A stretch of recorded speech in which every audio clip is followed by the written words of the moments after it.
Oftentimes, we will use an internet box at a venue. These provide us with our own private Wi-Fi network at an event to ensure that we have the highest quality internet connection for streaming. These are the steps to take to set one up. When you first open the box, you will see a jumble of wires and parts. This jumble includes the following items: a white Wi-Fi disk, an Ethernet cable with an ending that looks like this, a coiled power cable with an ending that looks like this, and finally a pouch attached to the box that is filled with Wi-Fi dongles. Unzip the bag to check to see that the proper dongles are inside. These are 4 Verizon dongles that look like this, and 4 AT&T dongles that look like this. The rest of the box will be encased in plastic as shown.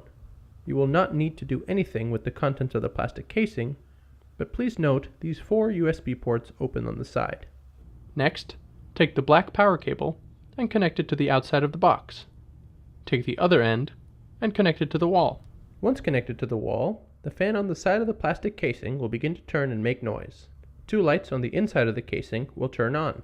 Next, you will connect the 4 dongles into the 4 ports onto the side as shown.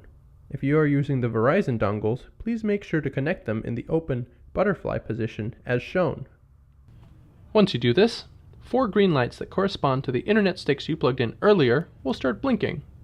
Wait until these lights stop blinking. Now, take the Ethernet cable and connect it to the outside of the box. Connect the other end of the Ethernet cable to the Wi-Fi disk. The blue ring on the Wi-Fi disk will begin to blink. Wait for the light to stop blinking.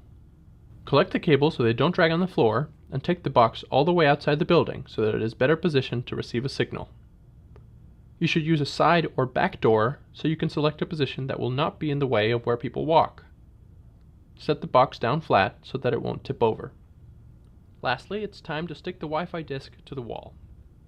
Find a position on the wall as high as possible and use the tape to attach it to the wall in the way shown. Please make sure that the tape is securely flat against the wall so it won't come off easily.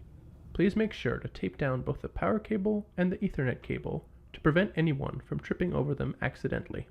If the connection ends up being poor with the dongles you chose first, remove them. You don't need to unplug the box from its power source to do this. Replace the dongles from the other carrier into the ports in the same way, and wait for the lights to stop blinking again to check the connection. Thank you so much for your time. If you have any other questions, please don't hesitate to call us at Baller TV.